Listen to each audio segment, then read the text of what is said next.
Boom. Yes, people, what is good? Welcome back to the What Does Your Mum Think podcast. Coming live in your ears, live and direct. You get me? Coming fresh off numerous chefings down at Fight Zone. So the energy's high, definitely on this end. Are you feeling, Michael? I wish I could say the same, but I'm broken. Dude, it literally, if it's not one of us, it's the other, innit? Do you know what I mean? Absolutely broken, lad. I didn't think I was going to make it today, but pull myself out of bed. I'm all good. Oh yeah, cheer, bro. Don't make me laugh, otherwise I'm going to start coughing loads. Right, I think with this one, we've got Pâté waiting in the waiting room, so we're going to get him straight on in it, and then we'll have a little chat at the end and whatnot, if not, whatever. But today we've got a great one. We've got an illustrator on called Pâté. Paul, I think it's Paul Pateman, right? Paul Pateman, Paul Pateman, Paul Pateman. So Paul is a London-based graphic artist. I can imagine he'll prefer Pâté, actually. So Pâté is a London-based graphic artist with a quick wit and strong, simple aesthetic, the shit that we love, bro. And I love that he works towards the mantra, idea is king, and again, something we can really relate to. Pâté creates concept-led images and tight compositions for a variety of commercial briefs. So basically... Is this off the top of the dome? Top of the dome, bro. Is it top of the dome, lad? Are you mad? It's serendipity. Where are you reading that? But in a nutshell, he's an ad man turned illustrator. He's got a great story, and his work is absolutely amazing. Again, he plays with illustrative wit, and it's all about them smiling mind ideas, what we love, right? So, without further ado, Lewis, if you could let Pâté in, Paul Pâté, and we'll get cracking. Right, we can see you. The visuals are beautiful, Paul. I just can't hear you now. Oh, wait, I can hear you. No, this is good. I can hear you. Oh, man. Paul, we might be on, you know. Holy shit. How are we doing? Yeah, good, thanks. Yeah, apologies for the technical difficulties. Oh, listen, don't worry about that. We were just saying them before you came on. Most of them that we've done now, we've run pretty smooth. This is the first one. And then we could feel our producer in the background flapping because he was saying before this, I hope this one goes proper smooth. He's got everything lined up nice and whatever. And then we came on and it didn't work and I could feel his heart going. Awesome. Well, I like to be original. Yeah, say no more. How's your weekend? Yeah, pretty quiet. I was fairly hungover yesterday, which I don't often do these days with kids. So, but yesterday was an absolute write-off. And then today it's the Hackney Half Marathon, which sort of runs down my road. So, yeah, it's good fun just going out and watching them kill themselves. Yeah, I need to do it, me. Like, I've just been training myself there, and I ran, very slowly jogged past everyone running really fast towards the gym. I should do it one year. Michael's fresh up and up. We get the... We went out there pretty early because the kids are up pretty early, and we saw the fast people, and they were jogging it faster than I sprint, which is just demoralizing. So I get back inside. Have you ever done one? No, I have. I've got fast tense muscles, not slow tense muscles. So. Long story short, I used to play football at a fairly reasonable standard, so they sort of assessed. So I've been through assessment, right? So I've got short tense muscles, which means I can sprint, but I'm no good at distance. So what happens then? So when you get to a certain distance, do you start just tightening up? It just means, I think, like the way your muscles and tendons sort of attach to your skeleton determines whether you're a kind of sprinter or a distance runner. Yeah, you're talking like fast twitch muscle fibers. Yeah. So you could probably smash your 5K, but maybe half marathons not in your team. No, and I was on the end of a horror tackle on Thursday. I play football with some of the dads at my school, and I was on the end of a horror tackle, and my ankle just went. Oh, man. Oh, fucking hell, I've seen it on your Instagram, yeah. Yeah. So, no, I'm out. No marathons. That's my excuse. Funny you say, Michael, obviously Michael, meet Paul, Paul meet Michael. So Michael's obviously a very good friend of mine. he's fresh off an ultramarathon talking about running. Do you know what I'm saying? Well, you know more about muscles than I do. Jeez, how far is an ultramarathon? Well, an ultramarathon it can start from 30 miles onwards. No, after 30 miles. You both. 30 miles, jeez. Yeah. It was 50, wasn't it? It was 50 miles in total. Yeah, the one I did was 50. Jesus, wept. Like, is that not? Do you not have? Like, what is the mental battle like in your head? Because your head must just be saying, "Stop." Yeah. That's a really good point. So we've not. I only did this a couple of weeks ago, so we've not discussed this at all on the podcast yet. But yeah, so I'll lay it out to you guys.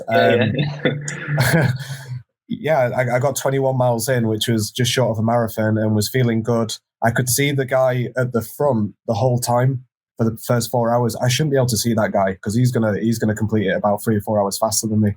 So I'd set off too fast. It was the first one I've ever done. Right. And after that point, I stopped at a checkpoint. I fueled up and rehydrated. So you've got a bag on your back which weighs about 7 or 8 kilograms. It's got food Has it in got it. your own piss in it, just in case? Like, You never know if you get stuck up those mountains. It's full of water. It's full of food. It's got first aid kit, like loads of different shit that you've got to carry. Head torch. Probably not going to need. Well, you don't need 99% of the shit, but you have to have it. And so after that 21-mile point, I started to feel it, and I hit my first wall. And I love that. After 21 miles, that's You know when before that, 20 kilometers in, because I've not been training on the hills that much, because I live in London, I've been doing a lot of road running and struggled to get out onto the hills. My feet were just ripped to shreds after 20 kilometers. Man, it was nasty. But the first psychological wall was really around 26 miles going up the second peak. So I did it on the 3 peaks. You go up and down 3 peaks, you go over 2 fells. And on the second peak, I'm going up and my head just starts throbbing, like a really bad headache. And I'm like, what's going on? Because I've drank so much water. I obviously don't want to drink too much water and feel heavy whilst I'm running, but I've consumed so much fluid. I've been having these like electrolyte drinks. I've been having food. I'm trying to hydrate and eat as much as I can while staying light to run. And your head just starts pounding like you've got a really bad migraine, and your legs just don't want to move anymore. And you're marching up this hill, and for the first time, I think, ever this year, the sun came out, and I'm like fucking nuts, and I'm like, Jesus Christ, I'm not used to training in these conditions, and I've got a long way to go. And before you know it, just 5 minutes into it, once you sort of refueled again, you've drank a bit of water, you just go. Honestly, it's amazing what the human body can do. And I was reading something about reserves of energy, and that when you think you're exhausted, you just kind of have to push through that, and then you tap into your kind of fight or flight reserves that your body kind of naturally puts to one side. But it sounds like quite a mental battle to actually get into that zone. Yeah, absolutely. And I think the second, there's a guy, and he'd been sort of getting in front of me, then he'd drop behind, I'd go in front of him. And it was like this for hours, because it took 11 hours, 40 minutes to do the whole thing. So this guy's passing me, I'm going past him. And then there's one point, you can see me with my head down, and I'm just broken at this point, Pâté. And he goes, don't worry, lad, you'll be ahead of me in 5 minutes' time. And then I took that. So I stuck behind him the whole way from there. And I just got this new lease of energy. And like you said, you just find it from somewhere. And how did you feel in the morning? In the morning, you know what? My body was aching. My legs were aching. It wasn't too bad. My feet were battered. I had a bit of a headache. And actually, I did something really stupid the next day, Pâté. My brother made some edible cakes. And I had one at lunchtime. And I think my body was so depleted. And it's the first time I had edibles in my life. I don't know what the fuck I'm thinking, man. And I hit this cake. And about an hour into it, I was going to die. And the mental battle that I had that day from eating this edible was far worse than the ultramarathon. Like, you kill me. It took away all the magic. I'm pretty sure that's not in the guidebook for recovery from ultramarathons. I thought I was just going to have this edible and it's just going to, it's going to numb me a little bit. I'll just melt into the couch and I won't feel the pain in my body anymore. But I didn't realize there was sort of psychoactive effects from edibles, and man, I went to a dark place. That weekend, I felt like I went through a Marine's Hell Week. It was fucking torture, man. This is all a nice segue into dealing with clients, really, isn't it? I love it. The fucking hell, say no more. Let's get into the thick of it.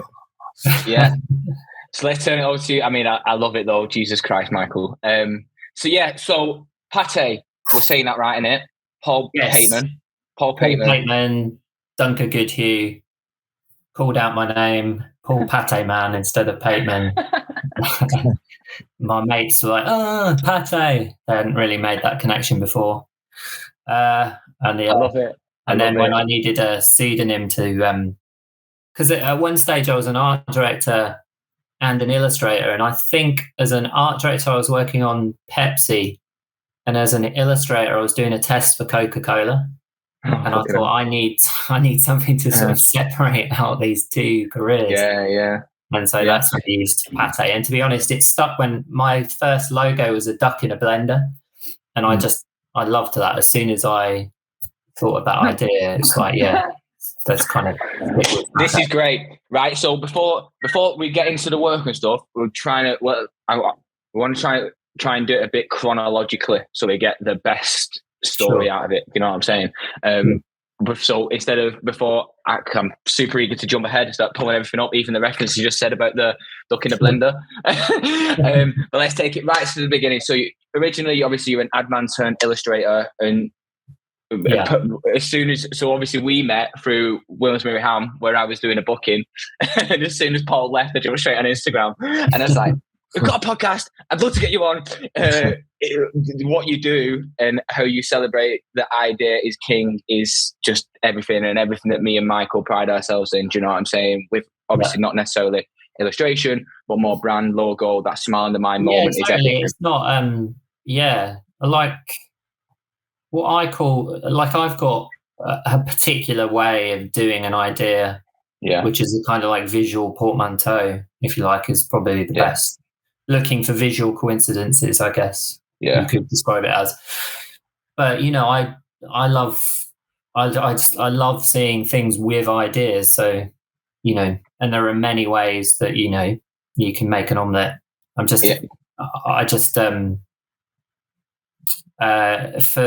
sort of psychological sort of persuasiveness as well.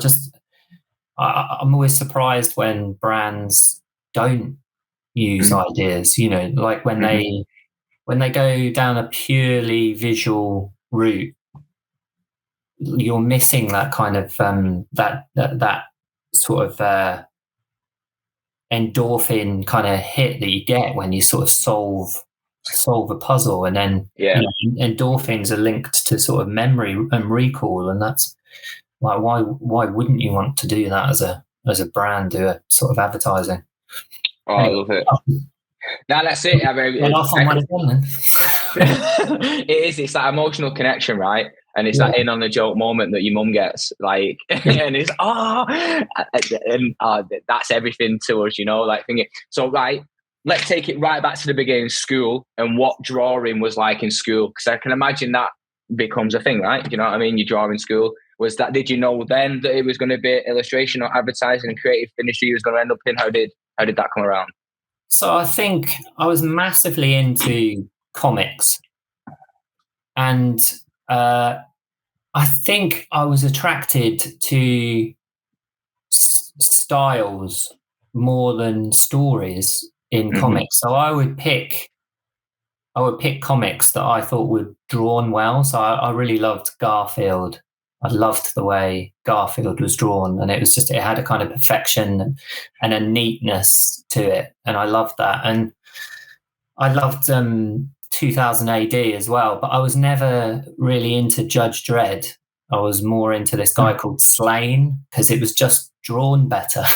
And it's weird. I couldn't ever get into any story if it wasn't drawn really, to my mind, if it wasn't drawn really beautifully. And so, yeah, I used to copy comics, and I used to draw them. I just sort of used to copy them and recreate the comics in kind of on big pieces of paper, and I was always drawing.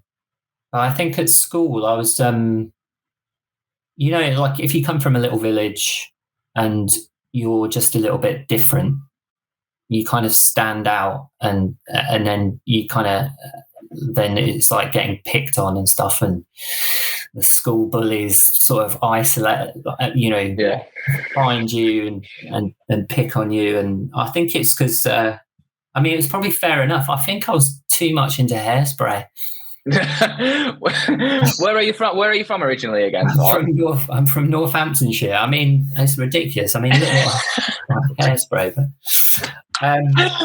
I'm from this little town called Raunds in Northamptonshire, and there was a lot of I don't know. I think there was a lot of sort of angry parents, and that kind of anger was kind of sort of absorbed by their kids, and then that was taken out in the playground. But if it's like I always had this idea of like a kind of visual kind of ideal or whatever that I obviously never lived up to, but was trying to. So I used to get really fixated on how my hair looked, and I think that kind of sort of singled me out for unwanted attention. So basically I used to fight quite a lot because, well, what else can you do? Like the teachers weren't really doing anything. And I used to find that if you could beat one in a fight, that would give you respite until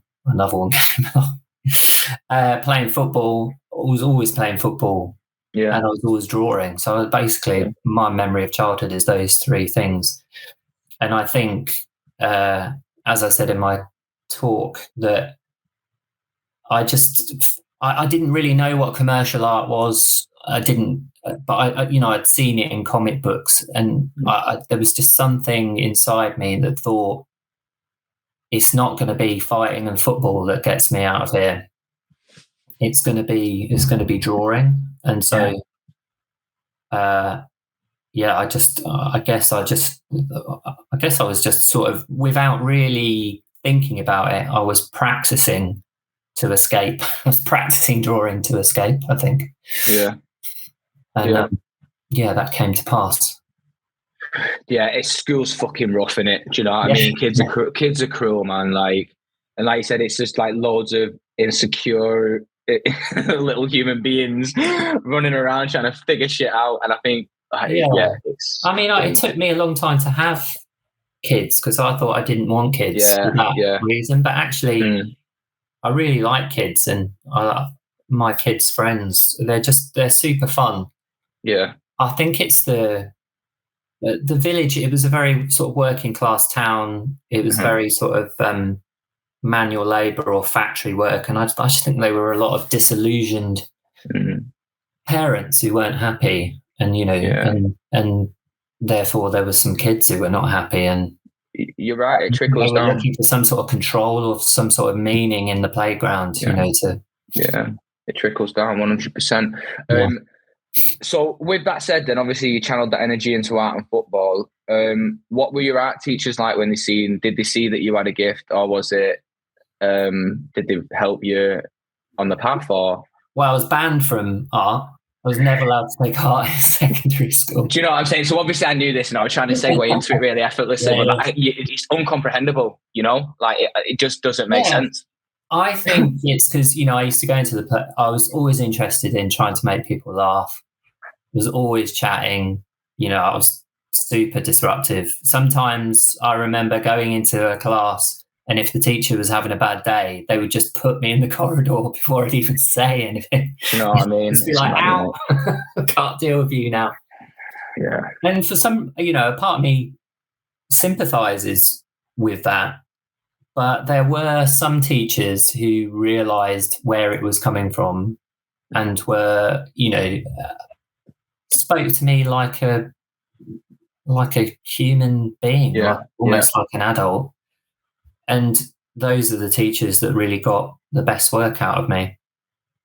And so I wasn't allowed to take art, so I was allowed to do, I think it was called design and technology or something like that. But I remember we had to recreate the W.H. Smith logo, which is an isometric cube. And we were given this paper and we were told how to break it down and draw it at angles of 30. And I was like, oh, actually, I really like this. I sort of prefer this to painting and, pottery and stuff. I really like the control of this, and I really like the sort of perfection of it. And I think that's when I discovered kind of simplicity and sort of mathematics within a kind of artistic discipline. And I was probably hooked from then on. So it was probably a good thing that I didn't, that I wasn't allowed to take art. Why specifically were you not allowed to take art? Just because the teacher did not want me in her class. I think it's basically as simple as that. Was that from bad behaviour, or were you, bad behaviour? You the joker? Like why would somebody not want you in their class? Because I just think that I would be laughing, I would be joking, I would be talking, I would be attracting people's attention away from the teacher. I was cheeky, was probably hard to control. I wasn't really, I guess I was not really afraid of, any sanction or, detentions and things like that. I wasn't really afraid of the teachers. School's a weird time, innit? It's like, you know what I mean? It's like by the time you're finished, it's like you almost, in a weird way, have all this creativity sucked out of you. Like I've kind of a flip. My art teacher did introduce me to graphic design. I printed my experience was like, I printed something off an acetate, and it was like a 2-layered thing and I was like, fucking hell. Do you know what I mean? I was blown away by this little thing. Yeah. It was only a print process. And she mentioned, you should look at doing graphic design in college. But from that, surrounding that, my school experiences are kind of similar to yours in a way, like being that loud person a little bit, not necessarily being the naughtiest in the class, but sometimes being the loudest, and then obviously dealing with the repercussions that kind of come with that, and not shutting up when you maybe should. But fuck them. Yeah. In it. I think it's twofold, really. I think I found school easy. So I think I used to do my work and then I'm done. So, right, I'm going to mess with that. Or, we had a maths teacher and it was just regurgitated. So she'd write some formula on the board. And I remember she got ill once, and she was away for about 2 months, and we had this young, freshly graduated teacher come in. And she did the same, but she said, if you solve this, you can work out how much you can load a bridge. And we're going to make a bridge, and we're going to use the formula to work out the bridge. And then, like, suddenly you've got a connection between, it's not just regurgitating, it's actually, because she had energy and enthusiasm. It was exciting. We're like, oh, this is great, because maths is beautiful, but the way it was taught mostly to me was just regurgitating, just constantly repeating. So my grades suddenly started going straight up. And we had to do we had probability, so we had to do a board game that involved probability, and then I could bring my design and my drawing and my art. I was super excited. And then the maths teacher recovered, came back in, and it was like, wham, just regurgitate these formula and just solve them. Just like, so boring. So it was a mixture between not very good teachers and also, being picked on and bullied. And, there were all these things, and there were certain teachers who could deal with that. There were certain teachers who were really good at what they did, and they could deal with that, and they gripped me and they held my attention. Yeah. And, I got really good grades with those teachers. And then there were other teachers who were just not passionate about the job, and just, I suppose I was the naughtiest in those classes because I guess I was just bored.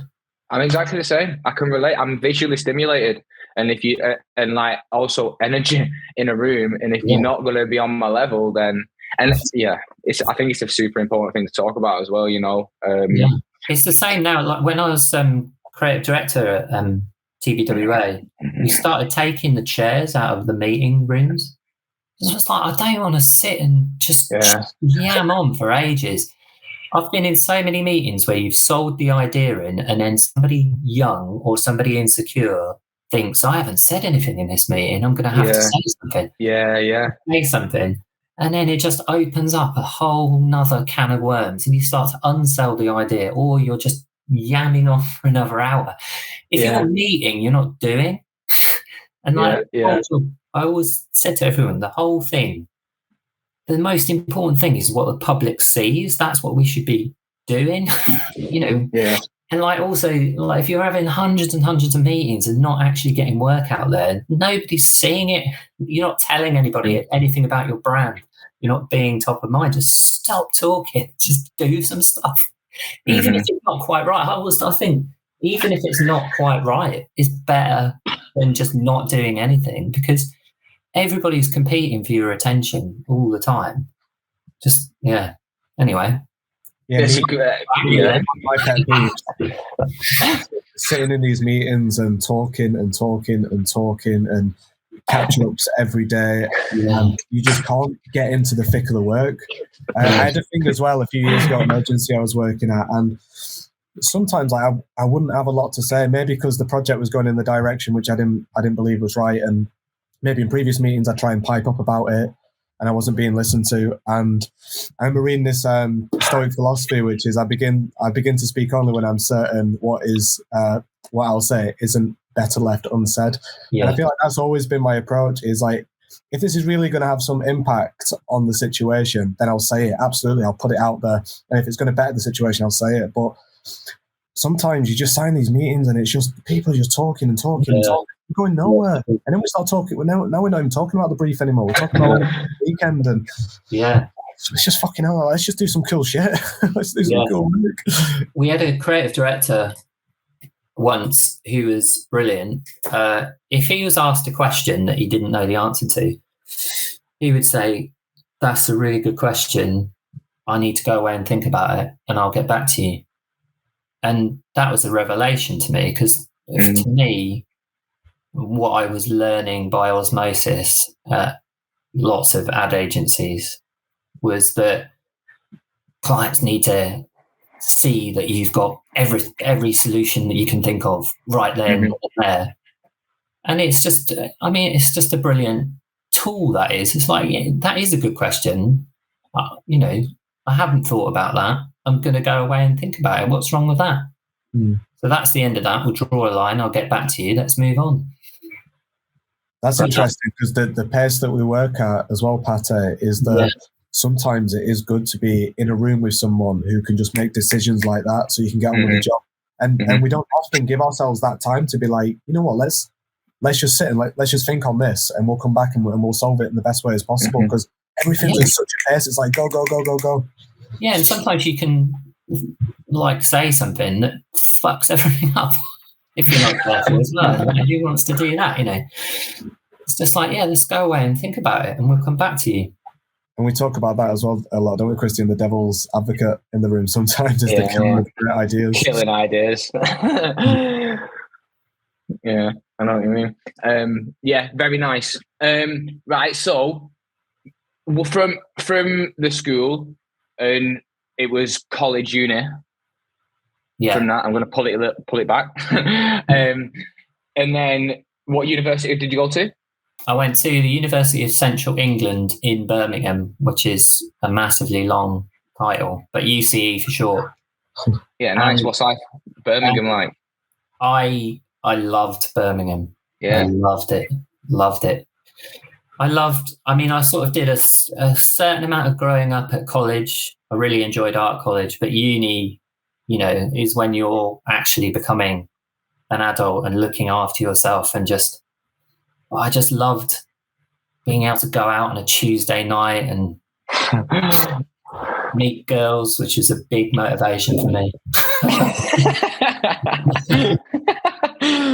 And I loved dancing, and just like the house music scene was brilliant. And there was this club called Miss Moneypenny's, and I got a job at Foster's, which was a clothes shop, and then I went to their mortal enemy, which was Topshop, and I met a window dresser, a visual designer, and he was one of the drag guys who would pick people who could get into this kind of sort of fancy club called Miss Moneypenny's. It was really hard to get into, and so I would just walk to the straight up to the front of the queue, and you did get in, and it was just, I loved it. And like we were always getting up on stage and dancing and getting told to come down, and then I'd go back up another way and get on the stage.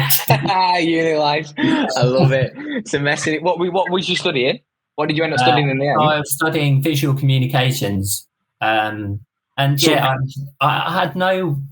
Basically, I knew that I wanted to go to a sort of city, really. So yeah, I think I had Nottingham Trent on my list. I also had Ravensbourne on my list. Ravensbourne College was brilliant, and there's so many alumni out of there that are super good. But it was just in the middle of nowhere, and I didn't want to go to the middle of nowhere. So Birmingham was my choice, and because they had really nice drawing boards, and that was genuinely a factor in my decision. It was like, when you walked in, like, brand new drawing boards. This is amazing. And, I love it. Yeah, no, I just had a really great time. In terms of like, I'm not sure what I learned. What did it? So when you say visual communication, did that consist of like different kind of segues you can go down? So did you do a bit of time in illustration? It was like pyramid course. So there was graphic illustration, time-based media, I think they called it, which was video making and stuff. And then you'd narrow. So you could narrow within the discipline of graphic design, for example, and then within that, there was still illustration and advertising.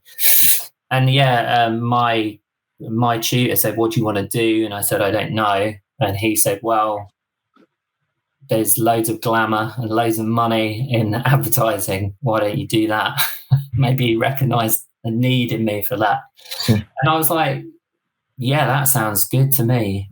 Because if you grow up next to a farm in the middle of nowhere, as much as I love nature, I love skyscrapers more, and I don't know, just this. And I grew up on, like you grow up on American TV, and sort of like these living in these seeing these big cities and just making work that people see, and just I was like, yeah, I'll do that. And then I sort of thought, maybe I could segue into TV and become a director or something like that.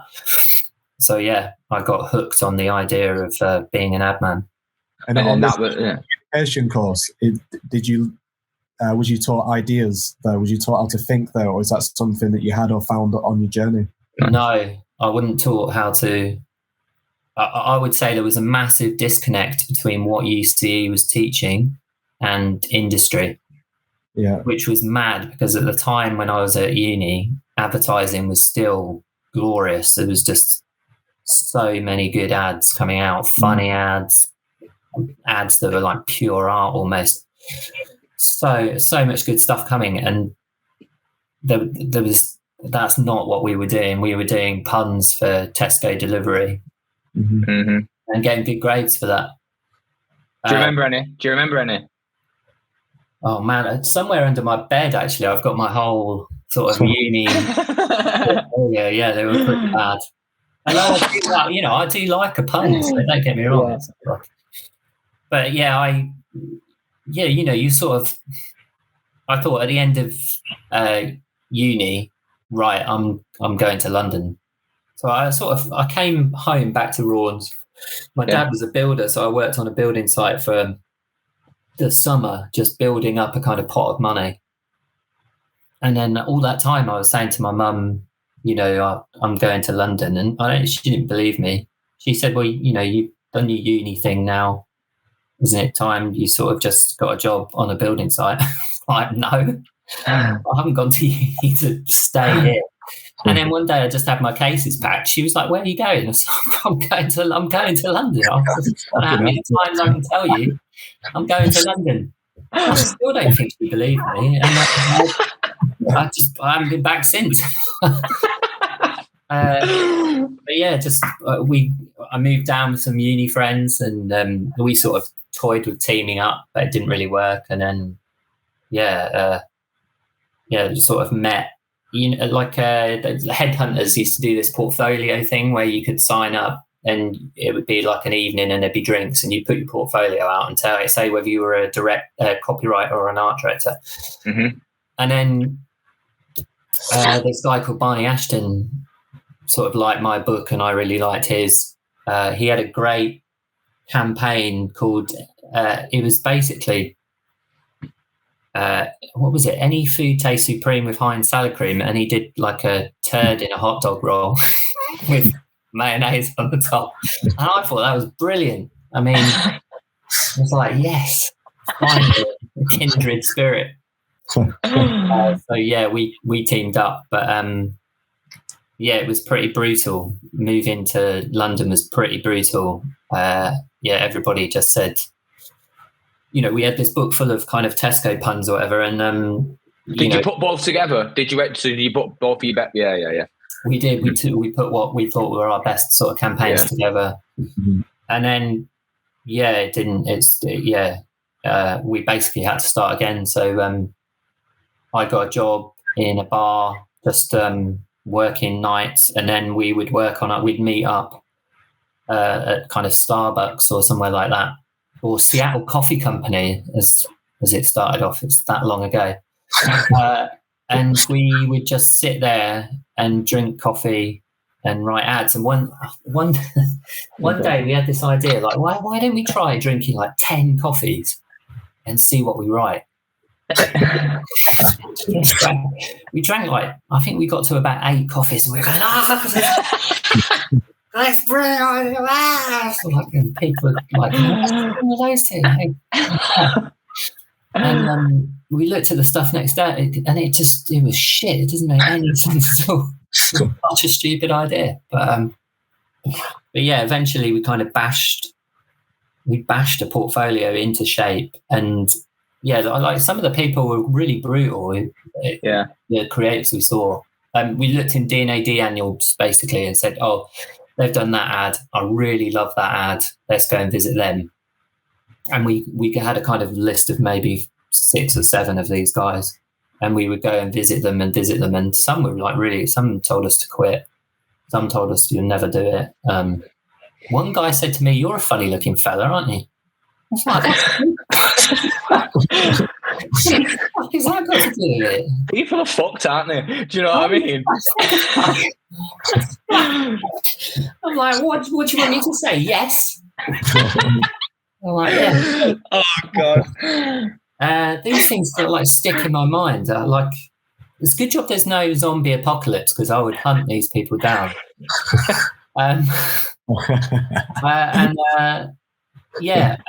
We just kind of even though they were brutal, we were sort of like, fuck you, we're going to come back and we're going to change your mind.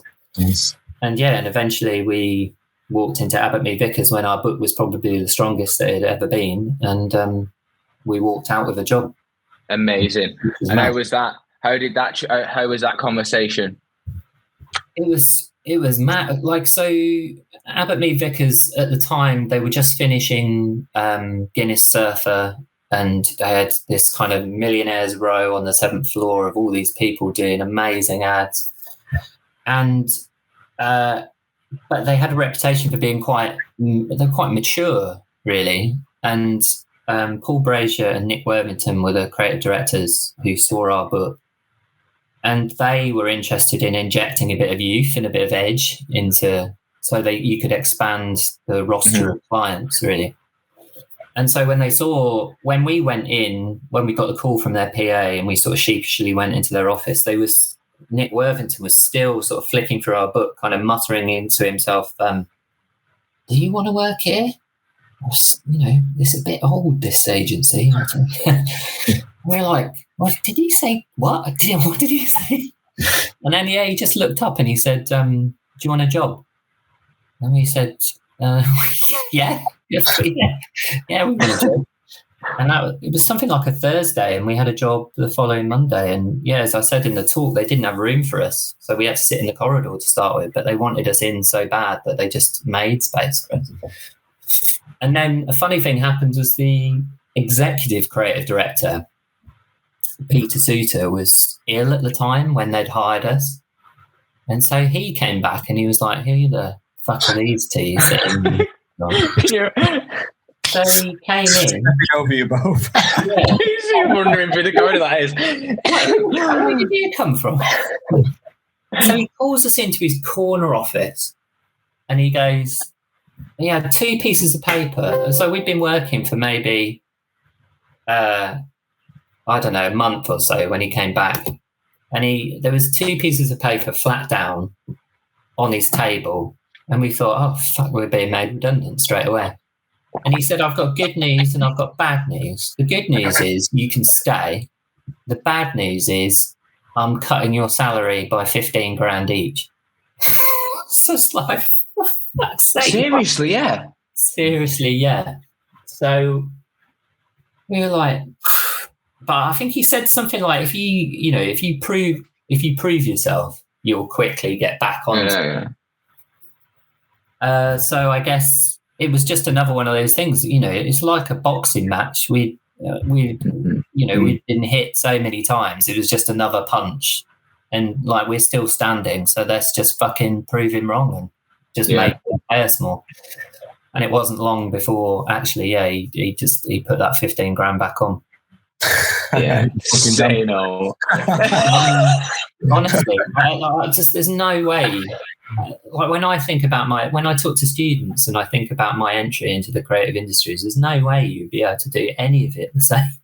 Yeah, Pâté, I'm listening to this, and you were admiring me before for running an ultramarathon, but fucking hell, it sounds like into the pool was an ultramarathon and 100 miler, 200 miler. It sounds insane. Yeah, but I think you got to remember that I was so motivated to not, like, if I had to go back to Raunds, that would be a defeat, and I would feel that everyone who picked on me or said I couldn't do it, or all those teachers, it would be just going, oh yeah, I can't, you were right, I was wrong, I wasn't good enough. And there was no that's just not in me. It's not in me to concede that to anyone.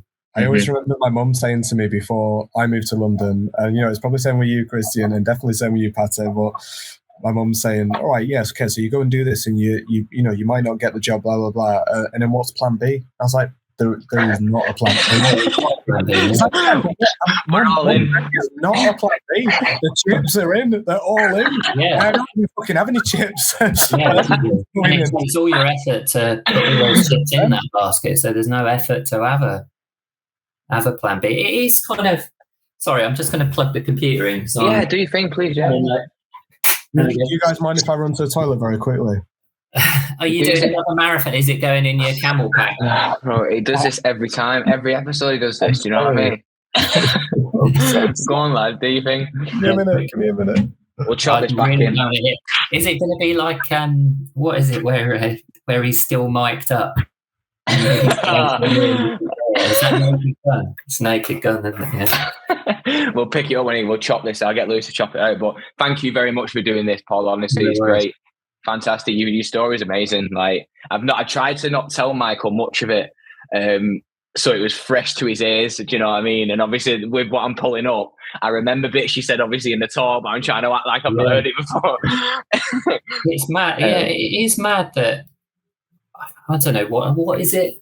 This could be completely wrong, but the creative industries are worth something like 5 billion to the Great British GDP.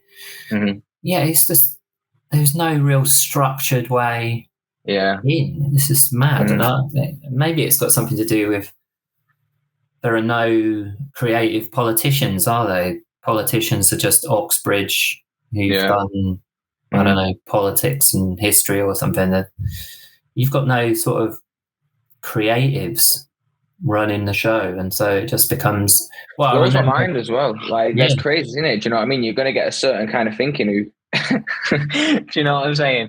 Like you just get like all them suits sat in one room thinking in a corporate way, no kind of no shaking things up, right? But like you said, you get someone who's really going to be an anomaly on that panel and really think about things in a different manner, then you're going to get different results, guaranteed. Yeah, I mean, it's like the Chinese and what is it? My mind's gone blank now. What is Mandarin? All right, yeah. Oh, this is perfect. Michael's learned his Chinese. Michael literally speaks a bit of Chinese. This is great for him. This is his time to shine. And like Mandarin is a simplified version of traditional Chinese, because the Chinese realized that in order to learn the Chinese language to its fullest, you just had kids sitting in a classroom regurgitating the language and not having any free time to sort of think creatively. Yeah. And so Mandarin, I think, is an attempt to, it's a simplified language, easier to learn and frees up, because I think you realize that you got to have people who can think outside the box, for want of a better term, if you're going to have a successful economy. But it takes both. It takes creatives and suits. But when Rishi Sunak was just saying to all the actors, "I'll just retrain as something else," it's just like, well, no, fuck, why should they fucking retrain? And like, it just seems mad, doesn't it? It's like, well, you share some of your ill-gotten wealth, mate. Do you know what I mean? It's like, don't tell them to retrain. Just do your job and sort out the economy and stop squirreling all the money away in the financial industries. And while you're at it, get your wife to pay some tax, mate. Listen, say no more. What's in right on cue then, Michael, when we were talking about what was going on? I was just thinking as well whilst I went to the toilet that this happened a couple of episodes ago, and I know it's going to become a thing now about me going to the toilet. When I go into a design agency, I always go to the toilet. I feel like I go like 5, 6, 7 times, and I think people are going to be thinking, "Why is he going? What's wrong with that guy?" You need a jingle. That's what you need. But now it's a little jingle so you can press it, and then you can go. And now I feel like I'm front row at a comedy, and I was just getting roasted the whole time. When I come walking back in, Pâté is going to roast me. What did I miss? We were just talking about, I guess, just keeping things simple. Yeah. Simplicity. In terms, right. So where was we at? So we was at your first job. You got the pay rise back to what it should be. Yes. So then throughout this, so obviously you on the beginning, so to say, of the upwards trajectory within your advertising career, but obviously now you're an illustrator. So. Where does this sit? So I'm guessing you was the more art director side of the team, and your teammate was the writer. I'm guessing. Correct me if I'm wrong. Yeah, that's interesting. But words are super important to me, because I sort of start with words, but I look for words that are connected to sort of archetypal imagery. That's what I do. Yeah. But words like and I have written, like I wrote a number of the Museum of Childhood ads as well as kind of drawing them. But yeah, art director, I would say. I was always more I just love the craft of it. I love typography. We used to call it either crooked visual, straight headline, or crooked headline, straight visual. Mm-hmm. That's the way to sort of construct an ad. And then, just trying to create a fresh page, something that nobody had seen before. Loved lots of white space, simplicity. Nice. But we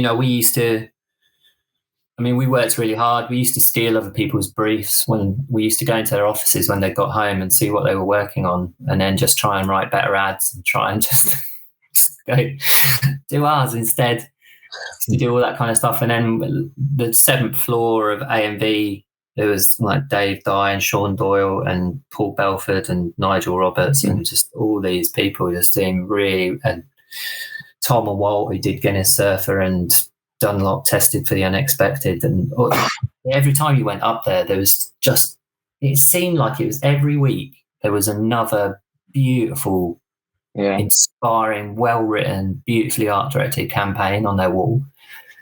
And I think that's when we really started to learn.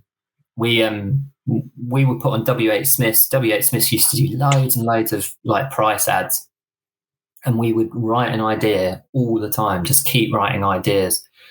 It used to really annoy the account team, because the account team, it was like, it's your job to write 10.99 in this big red circle. And we're like, no, this is a great book. We can do this really good idea. And we were just learning. So the first 2-3 years, we were just learning, working really hard, learning, and we started to get some good stuff out. And I remember we had the Caniston brief, right, which is like thrush cream. Yeah. And the account team came in, and it was like, nobody wants to do the thrush cream ad, so give it to the junior team. And we said, well, why the fuck are you giving us this? And they said, look, you got to do it, your junior team, nobody else wants to do it. So right, we're going to do an idea. So I drew a bush, set it on fire, and we wrote burning bush, Caniston once. Because we were like, women don't want to see the same old bullshit ads that just disappears in the magazine. Like what we're saying, like, women don't have a sense of humour. It's ridiculous. Let's just do something funny and idea. Yeah. Let's just try and get some attention. That's what advertising is about, right? Get some attention. So we weren't, I mean, you can argue the merits of the campaign, but our intention was to do what we thought would stand out. The account team said, what the actual fuck is this? Like, we can't present this. And we said, well, go and see the creative directors, because the creative directors love it.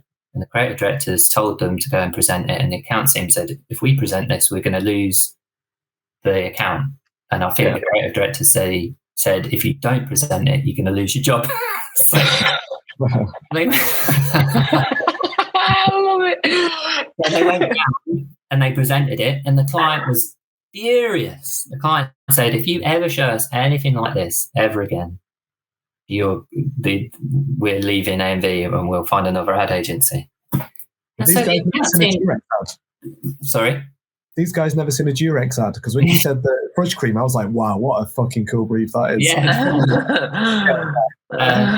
So the account team comes back in to our office and said, you got to go again. I'm like, what? Well, you know that we're just going to do something else like that, right? Because our goal was to impress the creative directors and not do anything shit. Because as soon as you do anything shit, you'll do more shit stuff. Like, the work you do is the work that you will do. So I was looking on YouTube, and I found a picture. I found a video of this beaver swimming downstream. It gets out and starts scratching against a tree, and we superimposed the title "Itchy Beaver, Caniston Once." Why'd you kill it? It's fucking fantastic. The account team came in and said, what the actual fuck? You can't do this. And we said, the creative directors love this more than they love the burning bush. You've got to go and present it. And they went and presented it, and we lost the account. Oh god, that's fucking amazing. For the story, it's worth losing the account. The thing is, though, the creative directors loved us because we were interested in idea. We were interested in the job of standing out in a relative, original, simple way. So, our sort of stock was rising, even though we'd lost. Yeah, 100. I mean, externally it might not be accepted, but internally, right, it's really celebrated amongst your peers. Like, you know what I mean? You created to just seeing that in the studio, and they're like, I love it. Yeah, and we never got, nobody ever came to us for those briefs ever again. And then we got put on the Nuts magazine pitch. For do you remember Nuts magazine? It was like things. And to be honest, we smashed it out of the park. Won the account. Did loads of advertising. I mean, there's a whole new podcast that you could do about working with the editor of Loaded and all that sort of stuff. Was just crazy times. There was mountains of cocaine. There was meetings in strip clubs. I mean, it was just mad. And then there's the debate about misogyny and Me Too and sort of our part in that, I guess, because we were not, that wasn't our intention. Our intention was just, I mean, it's another podcast. It's another podcast. You'd have to see the work. I mean, I'm super intrigued. Yeah, I would say I was not too, we sort of made it into the vernacular. I heard people actually, shouting our end line on the streets and stuff, but there's a lot of debate about whether that's a good thing or not. But in essence, we were still doing our job. We were doing ideas that resonated with people that sold product, Yeah. That's the one. So you continued working your way up there. So did you make creative director there? Yeah. Not yet. So we'd done that and that was great. And me and Barney started arguing quite a lot. I was really interested in craft and art direction. I didn't feel that he was giving me the space to really do that. And it was getting hard to get ideas through him, I think. Mm-hmm. And then one day I just kind of lost my shit and threw my layout pad at him. And it kind of like stuck in his... Oh, fucking hell. Jesus Christ. And that was the end of that, really. So we split up, and then I started working with a guy called Mike Nicholson, who just split up with his partner as well. And Mike had done a load of like really good ads that I loved. He did one called Dog Breath for Wrigley's, where a dog kind of, a man kind of pukes out a dog, and it was avoid dog breath was the thing. And it was like the most complained ad of all time or something at the time. And I was like, yeah, I'll have some of that. So we started working together, and I don't think we could get on any briefs that would really sort of change our circumstance. As I say in the talk, like research really started to kick in, and writing edge, like for rightly or wrongly, if you're writing edgy, sort of funny ideas and trying to push the boundaries of what's come before, that just doesn't get through research. Mm-hmm. It just doesn't get through. And like, I mean, I'd find it impossible now. It's just like, how many funny ads do you see? There aren't any funny ads anymore. I don't see any funny ads. And so everything started getting, just didn't get through research. And so we ended up just making nothing. So I was missing drawing because, like as an art director, you draw, but you don't draw the final thing that you actually see on posters. Mm-hmm. And we were fed up with people telling us what to do. So we're like, let's just find this project outside of AMV's roster of clients that we can own, that nobody's going to tell us what to do. And we're just going to write it. I'm going to illustrate it. We're going to make some work and try and win some awards and sort of move our career upwards. And yeah, I mean, it's quite a long story, but the project was the Museum of Childhood, which had just been renovated on my road. And I walked past and I went in, and I was like, I saw like He-Man and Transformers and all these toys I had when I was a kid. And I called Mike and said, come down, I've found this project, it's brilliant. And we just hit on this idea that you don't need to convince a child to go to a museum of childhood. It's full of toys and games. But let's tell them that let's tell the parents that there's something in it for them too, because it's a really great space for them. And so we hit on this idea of nostalgia and And yeah, what you can see on screen at the moment is year 1 and year 2, my favourites. We did loads. I mean, we did brand posters, but we also did posters for events and all sorts. We did loads and loads of work for it. But the first one I loved, just tapping into that idea of nostalgia, get here by train, by bus, or by the power of Grayskull. And then the one on the right is probably my favourite, a perfect summation of what we were trying to do with the campaign. Basically, adults must be accompanied by inner child. And so we were, there's lots of funny stories around this. Probably my favourite is we didn't tell anybody, so we created an agency within an agency. And I moved my computer so we had offices at the time, and I moved my computer so nobody could see what I was doing. And we read that if you kind of run to the photocopier, to the toilet, to the coffee machine, people will think you're really, really busy and they won't bother you. So we just used to do that to try and avoid getting like proper briefs. So we just like running and God, they're well busy. They are. And we weren't. We were turning down paying work and just doing our own little project. And yeah, we had an account man who had a connection with the council, and we got free poster sites. Cold called the client, said, we've got posters, we've got media booked. All you have to say is yes. We met. They pretty much said yes straight away. Amazing meeting. And then we were like, shit, we haven't told the executive creative director, we haven't told anybody at A&B what we've been doing. So we sort of sheepishly walked into his office and said, we've done this. You can't change it. It's going up. The client loves it. What do you think? And luckily he said, yeah, I really like it. And it was entered into a bunch of awards, and it won at Cannes and one show and d&ad. And then we were promoted to creative directors. We were like the most awarded team in the Gun Report that year. And I started to get interest from illustration agents. And so I signed up. And then from that point on, I was an art director and also an illustrator. And that's when Pâté came into it. Oh, amazing. Did you approach the museum first on your own accord, or was they already a client of the company? No, they were completely, they had no advertising agency at all. And I think they would just do project by project when they needed to sort of advertise, doing. And we didn't contact them until the work was finished.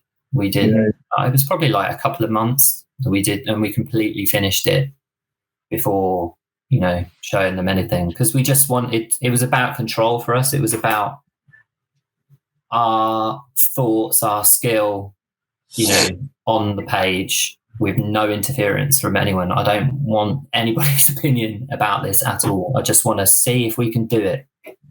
And I think we did a pretty good job. Did a fucking great job. I love it. It's really nice.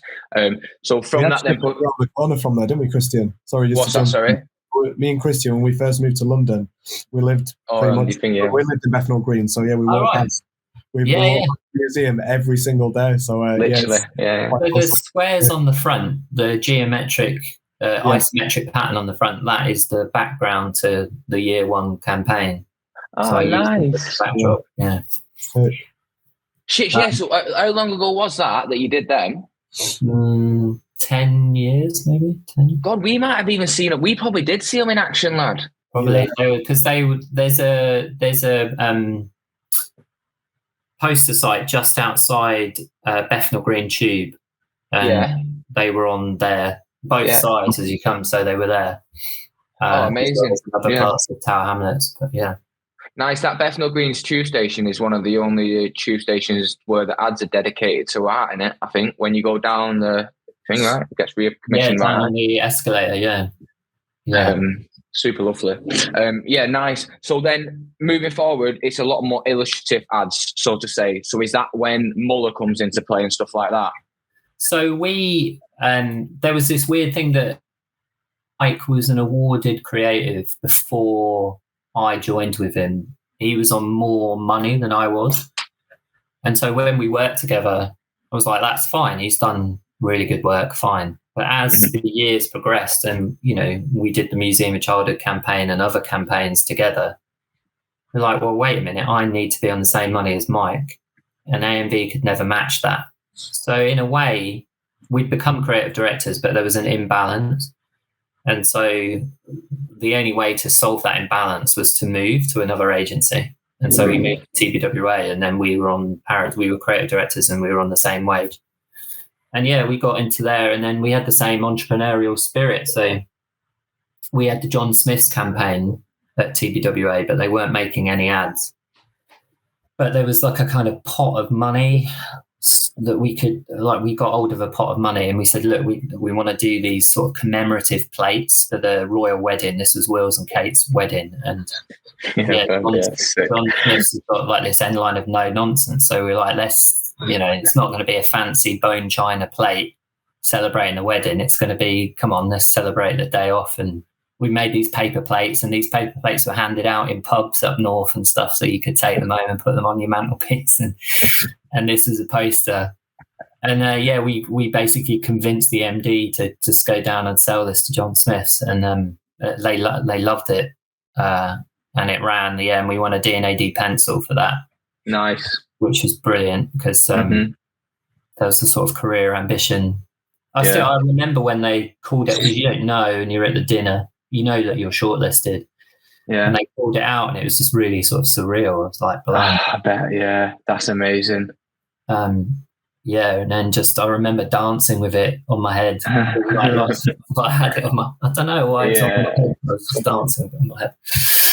That's amazing, Paul. Honestly, Pâté, fucking. Was it a yellow? It was a yellow as well, right? It was a yellow, yeah. Because this was before there weren't, the half pencil, the wood pencils, or whatever you got now. It was yellow, black, or nothing really. Or in book. Like, we'd been in book like loads and loads of times, but we'd never actually managed to actually win one. And then we were on a roll. Like, there've been different. I can't remember the order. There was different executive creative directors came in above us, but we were. That was entrepreneurial. Again, we found an opportunity and we went for it. And then Muller came along and said, do you want to be the lead team on pitching for Muller?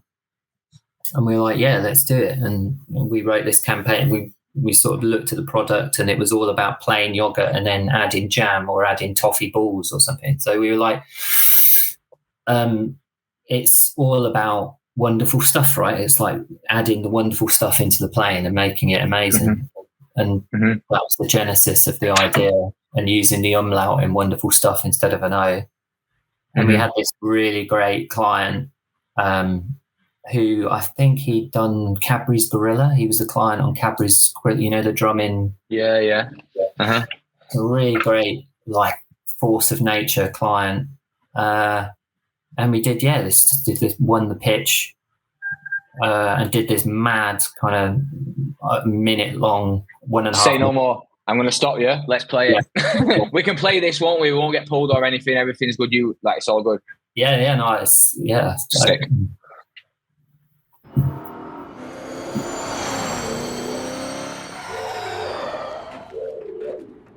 Oh no, just what I don't need.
Nice.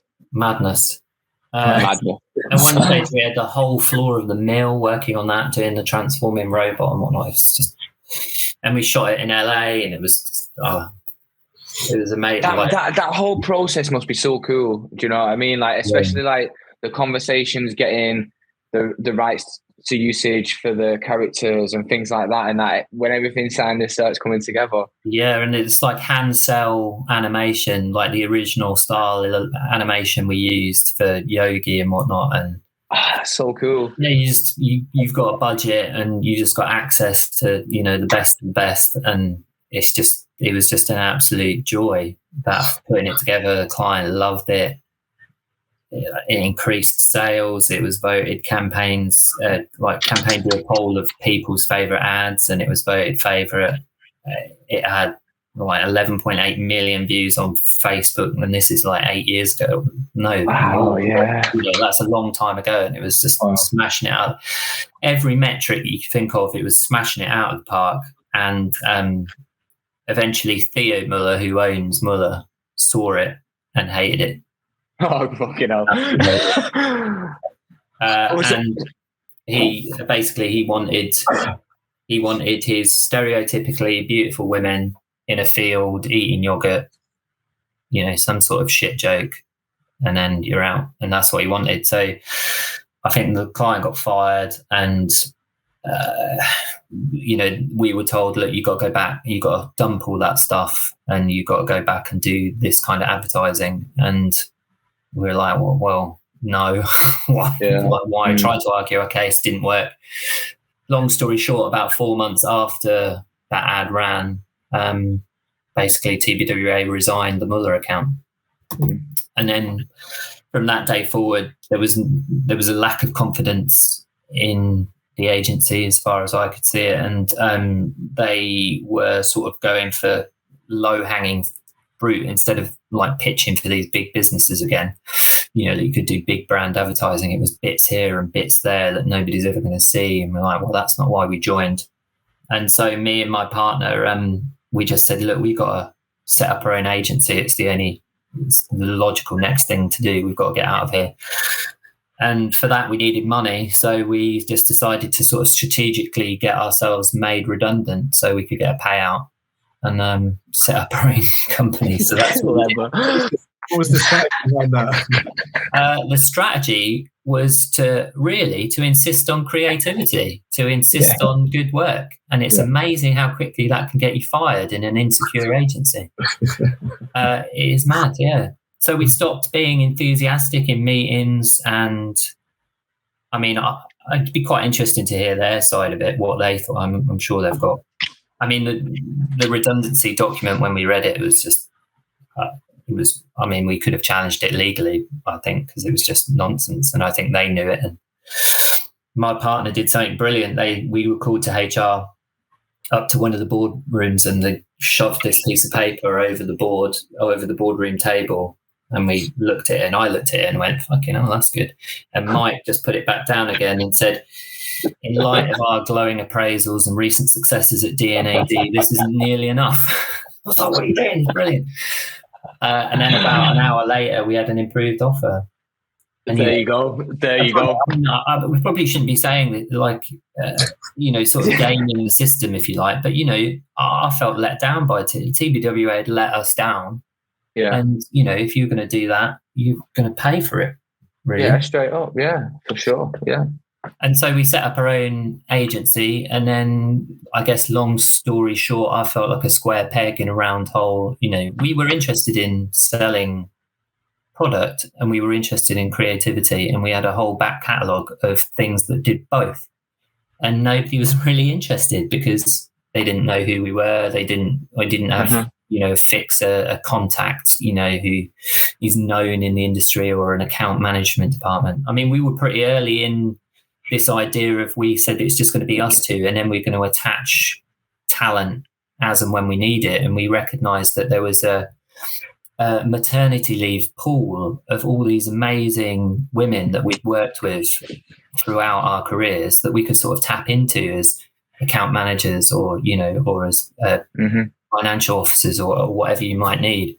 And so we had this idea of, just latching on freelancers and scaling up for a project and then scaling down. And no, we didn't really get that much traction.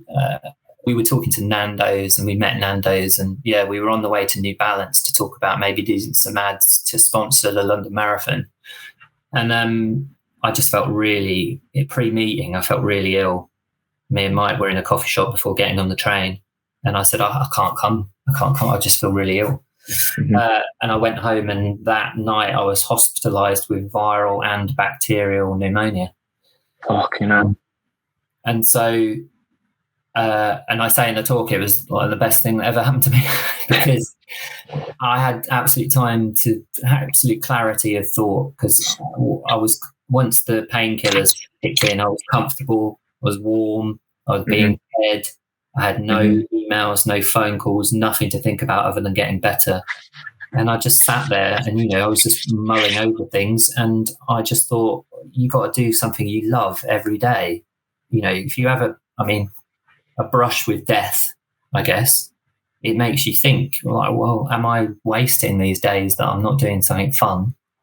So I decided then and there that I was going to quit and become an illustrator. And that's what I did. Fucking love it. Do you know what I mean? And that's a great cue to start talking about your work. Jeez, we haven't even got on.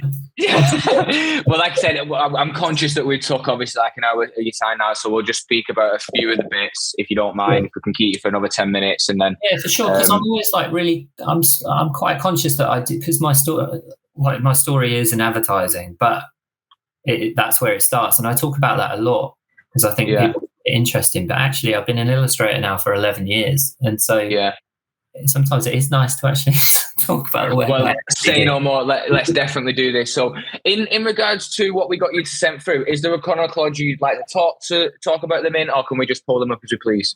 No, just pull them up as you please, because I find it hard to pick what are the best examples. Yeah. You fall out of love stuff. So it's always interesting to see what people kind of respond to, really. And I know them inside out, so I'm going to just talk about anything. Lovely. Say no more. All right, Louis, serendipitously bring one up for us.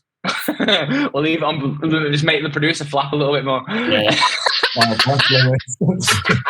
Oh, yes. So this was commissioned by Dave Dye, one of the luminaries from the 7th floor that I talked about when I was back in advertising. One of the guys that just constantly had really good campaigns on his wall. And this is one of those where Dave's brilliant at coming up with concepts, so I didn't have to come up with a concept.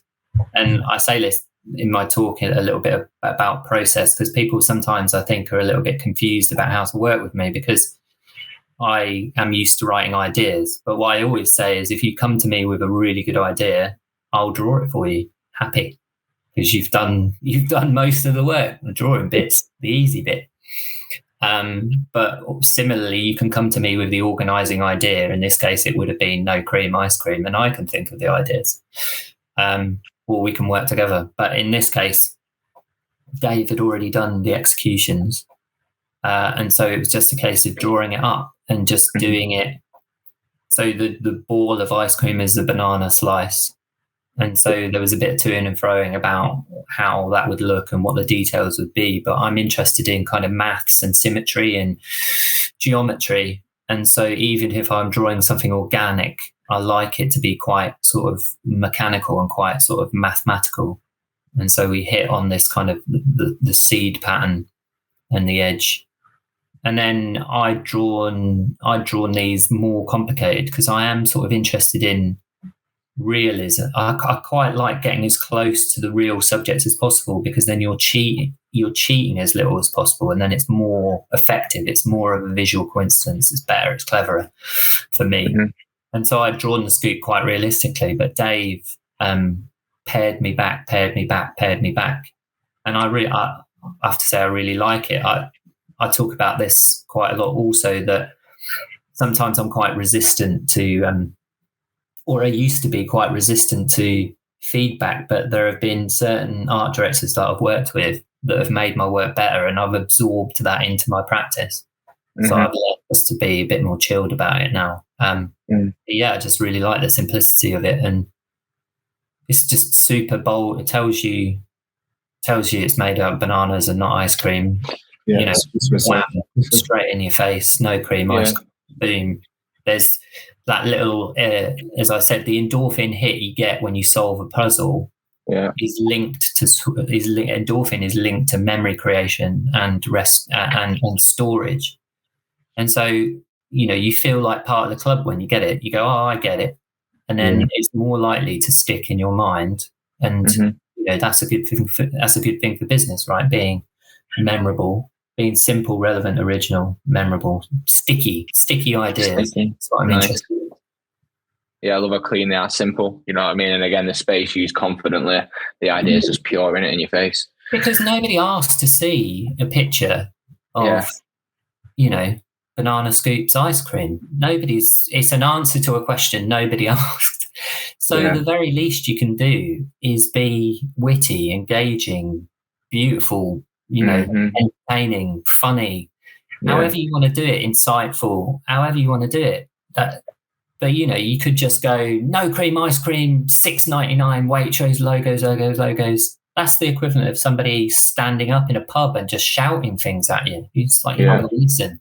Whereas if somebody's in the corner telling a really engaging, interesting story that's witty and funny and relevant, you're going to remember it and you're going to like them. And that's what the job of advertising is, I think, isn't it? Be memorable, stand out, make people like you. Yeah. Pat, do you think there's a sweet spot to getting a nice idea in something? Like this, for example, for me, it seems super obvious that you see the banana, you see the scoop of ice cream. It goes back to when we're at university and we get shown the FedEx logo. And I'd never seen the arrow in the FedEx logo before. So I wouldn't have seen it unless I'd done that design course and someone had told me. So does that make it magical that somebody has to explain it to me and then I see it and then I go, fuck, I can't stop seeing that now? Because there's that sort of magic. Or there's the other side where you just see it and you connect with it straight away. I would prefer the latter. I would prefer you to work it out for yourself, because like, if you're alienating people because they don't understand what you're talking about, then you're not communicating. I think the FedEx logo is so beautiful because you don't need to see it straight away. Yeah, and you do, you know, because it's not a piece of advertising communication. I think that there is a beauty in being told that and then realizing it. I think that it's slightly different discipline. I would say that I'm interested in people I want people to get the ideas, and I do get frustrated when they don't get the ideas. But I'm not, you know, at the same token, like you can, you know, if you drop the standard here, then people have to come down to it. But if you put the standard up here, then people have got to come up to it. And I'd rather people coming up to it. I think you hit the nail on the head there with the FedEx logo with that arrow. You don't need to be able to see the arrow to understand what FedEx does. But in that example there, like, you must see the banana. You must see the scoop of ice cream. Yeah, you have to, yeah. So, wicked. Yeah. Have you ever done any, off the off chance, have you ever done any logo work where you try to, where you incorporate this thing? Yeah. Yeah, I did a logo for Walk with Tom, you know, the old military guy who, in lockdown, did I don't know. Oh, yeah, the old guy who did the laps. Yeah, he did the laps. Oh, Sugar, yeah, of course I know what you bloody mean. Yeah. I did the logo for them that didn't get used, but and I've done bits and bobs here. I did I was in the FT for about 5 years. I had a weekly column called the Tech World column, and I did the logo for that column, and bits and bobs. I do, you know, if I was to do a logo, I would be looking to make it like FedEx, basically. Straight up. Oh, I love it. It's literally what me and Michael pride ourselves on. I'm on that. That's that daily hunt, that daily struggle.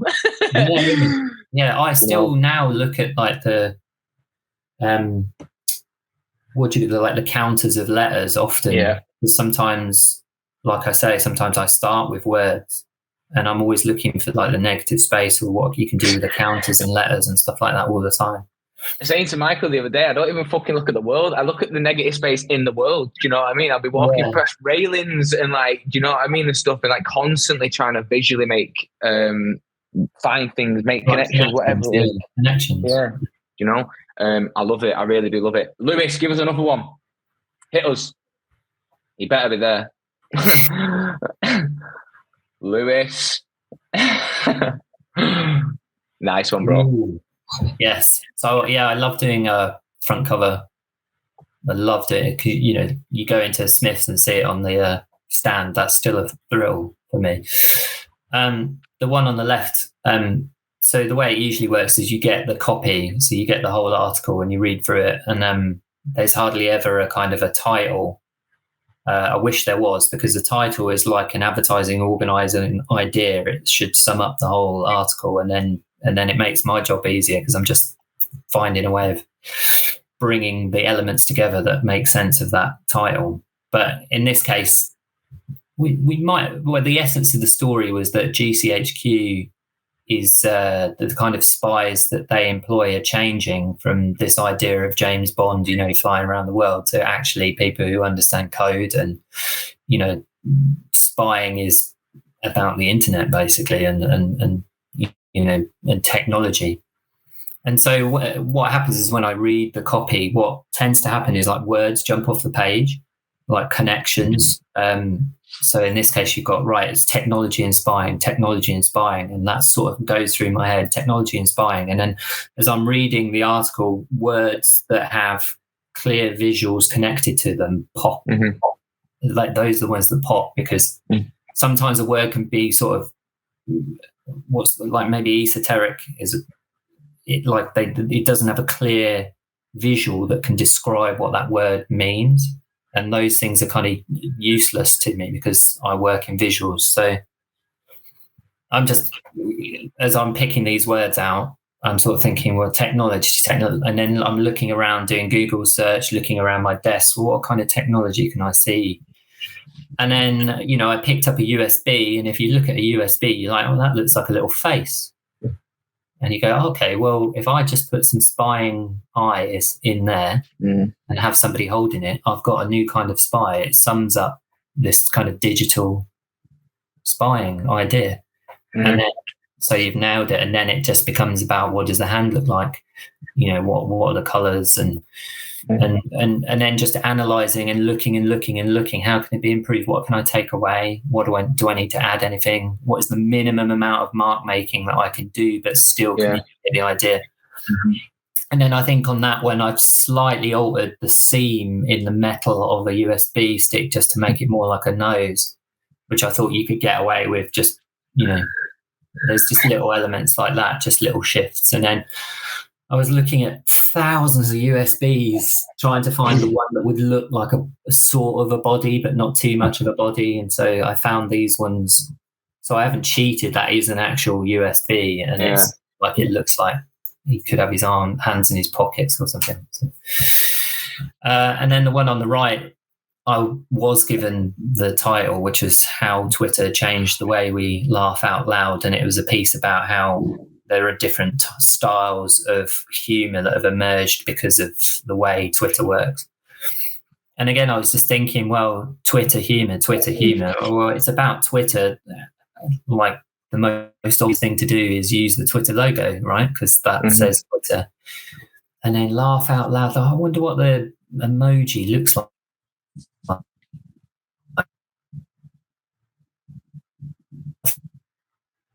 Oh no.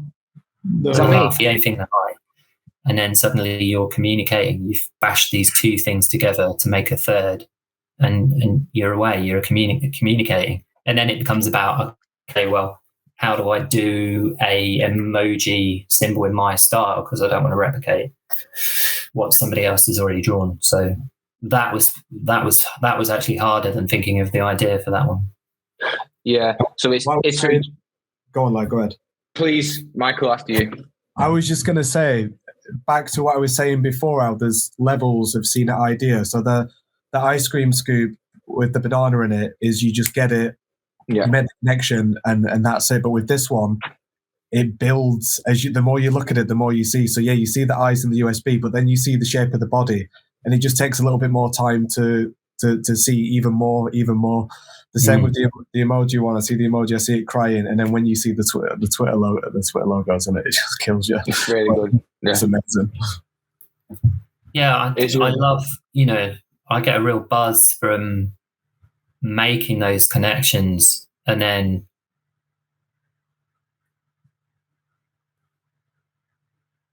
Paul, we're losing you a little bit. I love drawing a really good idea, and I just the idea of going into the office and sitting down and just drawing up this really good idea is just heaven to me. It is. Yeah. I love that feeling when you've got it and you're excited to go. Do you know what I mean? And you can't you can't wait to get to your desk. And then sometimes the best thing I like to do is leave it, as well. Like my thinking and drawing is always best in the morning, and then sometimes if I stay in the afternoon, I can just overlap and just redraw the same things that don't need to redraw. There's something to be said for just standing up and just leaving it and doing something else as well, because you can easily overdo things, I find. So I try and work as hard as I can in the morning. I have a coffee, but not 10 in Starbucks, because that'll fuck you up. And just draw it, get it done, and then just try and just not overwork it. Just there's a sweet spot. Yeah. That, again, really nice, and I think that comes with experience in it. Do you know what I mean? Like, there's been so many times in my design career where I've been working on a brief, hit a bit of a wall with it, and instead of having the confidence to be like, I'm leaving this now, shut this down, go train, I just sit here and bang my head off the desk for a couple of hours until I fucking you probably just put your computer down and run for 38 miles, don't you? Fuck Michael, fucking hell, definitely. Give us another one, Lewis, if you don't mind speaking about a few more, Paul, and then we'll let you dash. Cool. This is fantastic. This is one of my favourites. I'm glad you did this one. This is great. Yeah, this was one of those things where I had a visceral reaction to the idea when I thought of it. It actually made me laugh out loud, which is weird. But I've got this idea to do Christmas cards every year, because it's just a fun exercise, because it's the hardest fucking brief. Because everybody does like a 3 or a 4, it's always the same. And in some ways, COVID was an absolute gift, because it just meant that it just gave you a different set of semiotics to play with. Yeah. And so everybody, like, I was thinking, it's got to be something. And also it's like, it's quite it's my sense of humor to sort of go against the flow or say something that shouldn't be said, even if I don't mean it. I enjoy getting a reaction out of people. And so I thought, it's my kind of humor to do something that like it's a sort of a negative, isn't it? And even though this is actually a positive, because he hasn't got 2 red lines. But so I started looking at the lateral flow test, and I noticed this control, I don't know what the T stands for, and BS is for sample. I was like, wait a minute, that's in the right order for Christmas. And then that's when it was born. And then I was like, right, I'm going in, I'm going to draw it. And then it became about looking and looking and looking. And if you look at some lateral flow tests, they have a QR code on the top. And I was like, well, you could just turn that into a snowflake just to have an extra touch of Christmas. Yeah. And I was born in it. It sort of went viral on LinkedIn, and lots of people really liked it. And then I did one this year with a bauble that's one of those smart thermostats for the cost of living crisis. So again, this is super sweet. So you've got something there topic, so you build on something topical every December. It's like a miserable Christmas idea. Turning a negative into a positive. I love it. Yeah. Oh, it's really good, honestly, Pâté. It's fucking. I remember seeing this at Christmas as well. Before obviously I'd met you in person, but yeah, fantastic. Lovely. Let's Lewis, bring another one up for us. Go on, sorry. No, it's fine. Go on, Lewis. Let's keep it moving. These are great. I could talk about these all day with you. Right. There was lots of things that I really enjoyed about this project, and one of them was I couldn't find a decent grind tin photograph to pinch offline to actually do the illustrations. So I taught myself some 3D software to create the tin. Because I'm interested in this kind of idea of perfection. So, like my idea of perfection, obviously you cannot achieve perfection, and so if I'm going to do a tin, I want the tin to be really beautiful as well as the artwork. So I taught myself that and created a tin. And then again, it's just about this idea of grind in Shoreditch. So I sort of sat in grind and I was just looking at people. This is a technique that I used a lot in advertising, actually. When we were stuck for ideas, we used to sit in coffee shops and just watch people and how they interacted, what they were wearing, sometimes what they talked about. And even if none of it was relevant, I always found it useful in just writing ideas aimed at people. And for this, I was just kind of looking around and the kind of people that drink there, and some were quite sort of Scandi sophisticated. So I thought, but actually you could make the coffee pods into loads of different things, and why don't I make it into a lamp? And I think that was the first one. And then I thought there must be more. And then somebody walked past with a dog with a cone of shame on, and I thought, that could be one. And then for some reason, and this, I don't know why this happened, I just thought of Boy George. I love the Boy George one. I never think about Boy George. Honestly.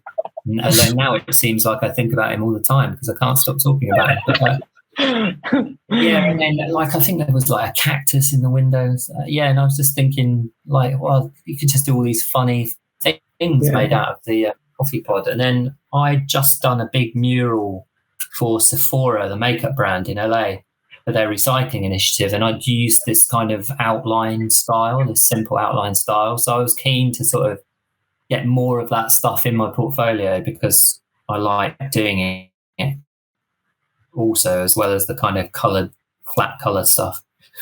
And so I thought let's do it in that style and just keep it monochromatic, just the pink and the black.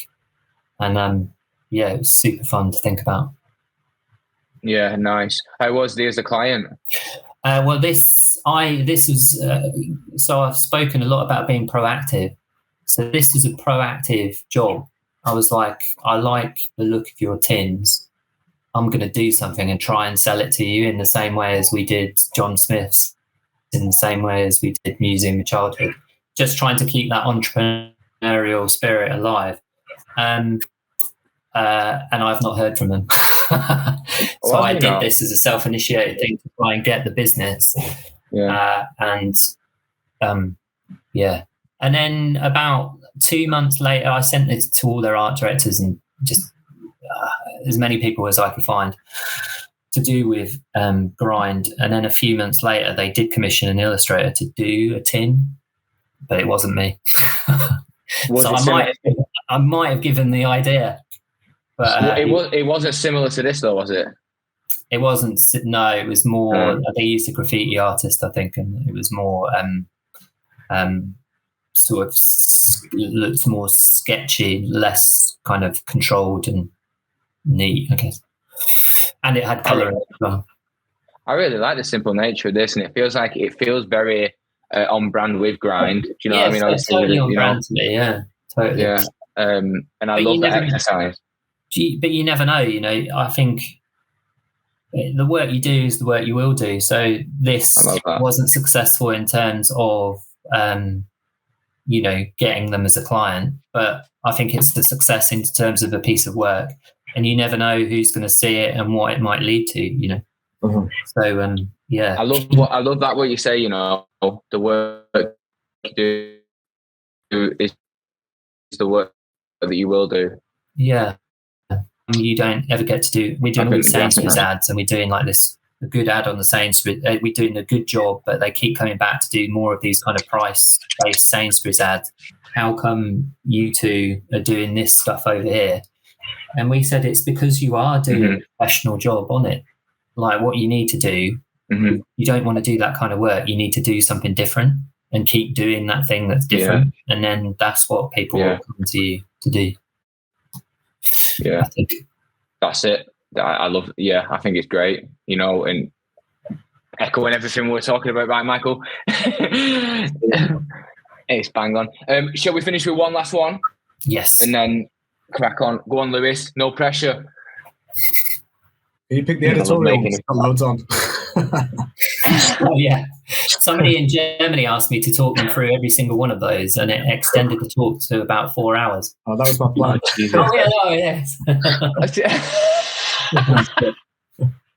Right. Yeah, there's loads there. Probably, I mean, it's how you want to do it, innit? Do you know what I mean? But like one or two. Probably my favourite is the Japanese kanji. That was for an article about how the Japanese love robots, and they've still got a love affair with robots. And so I Google translated what is Japanese for robot, for love, sorry. And this is the kanji or symbol for love. And then I just thought, oh, actually, I could turn that into a robot. And so there you go. You've got love and robots. Boom. Bottom left was about the hell of having too many emails in your inbox. And I remembered that thing you did on a calculator where you could write boobs. So 7,734 emails, if you turn it upside down, says hell. And then Very good. Middle left is about how YouTube algorithms can seduce children into more sort of seeing more kind of adult and dangerous content. And so that you start with YouTube. I looked at the play symbol. That kind of looks like a hook. Let's add a hook, because hook says seduction. And then you're like, well, it's aimed at children, and fish hooks have a lure. So why don't we have a lure that can attract children? And so a bit of Lego is the bait. Top left was about how in lockdown karaoke bars in Japan were really struggling, because if you put a mask over your face when you're trying to sing, it kind of muffles it. So they developed these special microphones so you could sing with a mask and it could sound clear. So again, I just looked at start with a mask. Let's look at it. Oh, it's got lines on it like a sheet of music, and actually the virus can look like notes. So let's put some virus notes on it. The one next to that is about how old people can't use like video calls. They always put their thumb over the lens. There's a little miserable old man's thumb there. I love the thinking. Like, the one next to that is screen fatigue. So it's about, just burnout from looking at screens too much. So there's all the kind of symbols connected to tech making the veins in his eyes. The one next to that, the singing SIM card, is for a Silicon Valley musical. Because I did the Tech World column for so long, so much of it was about Silicon Valley. And Silicon Valley that's a set of words that's got no visual attached to it. It's really hard because it's just a bunch of buildings. So I was just looking at, loosely speaking, Silicon Valley is tech.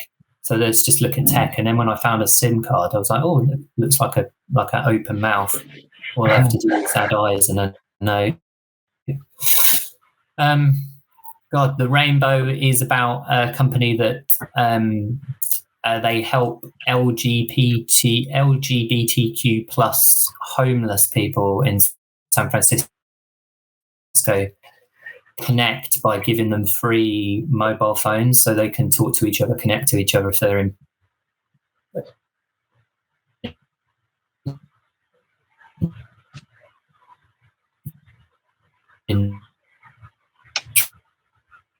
trouble or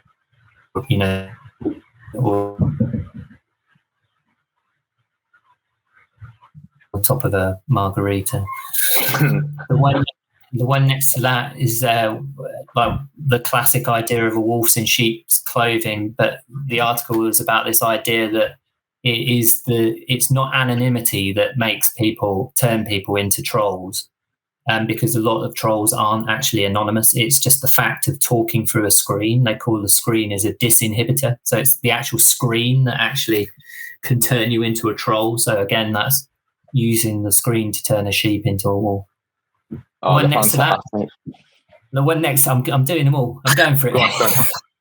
The one next to that was an article about these companies that can look into your digital past and clean it all out. So that's a skeleton in your digital closet.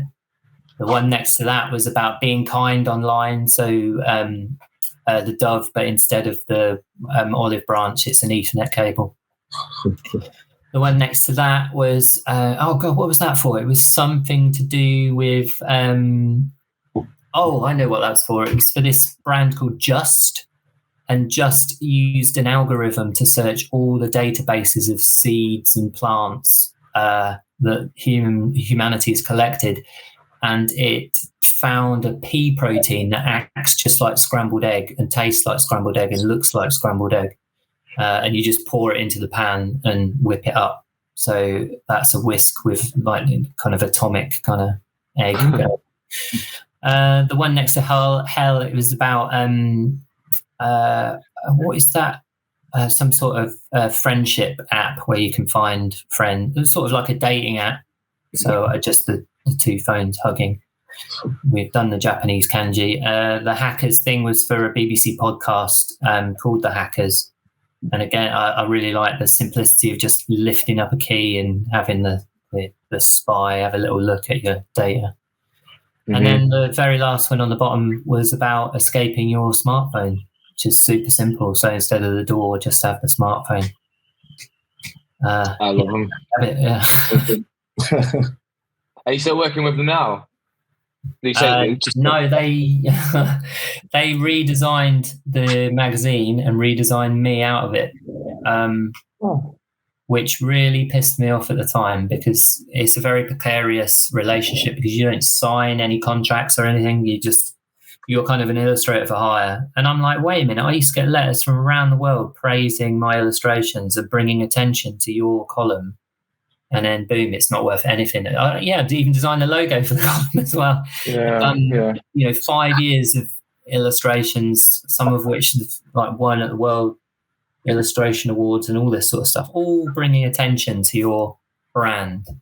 And they didn't even try and find me another spot. It was just like, we're not doing that column anymore, so you're out.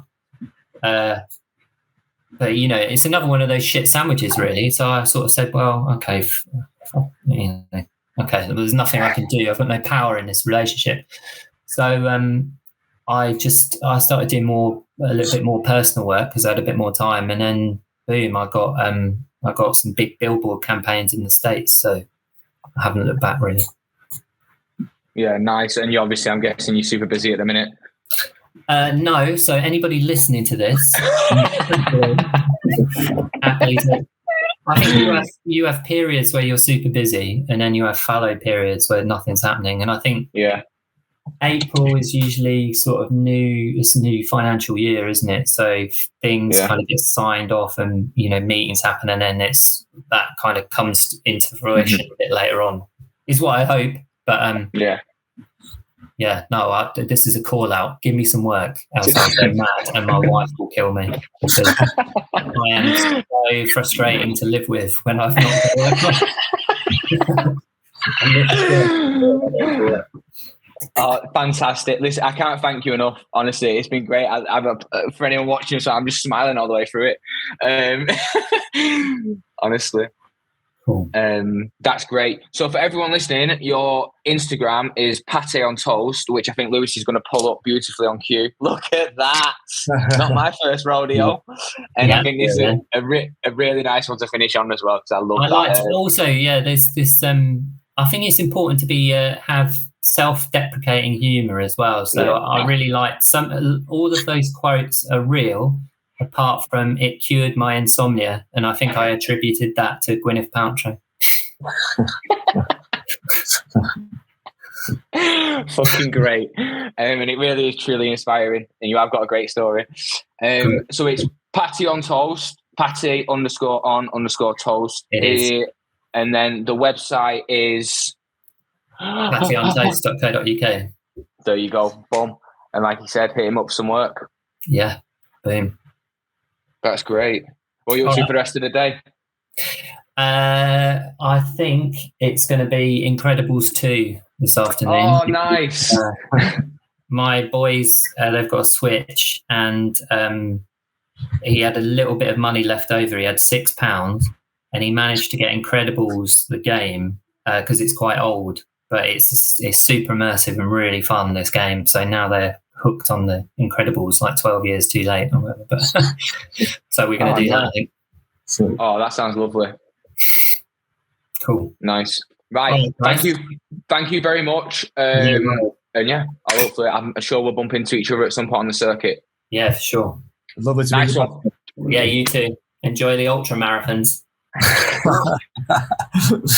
Thank you, Pâté. Yeah. Bye bye. See you later. Yo.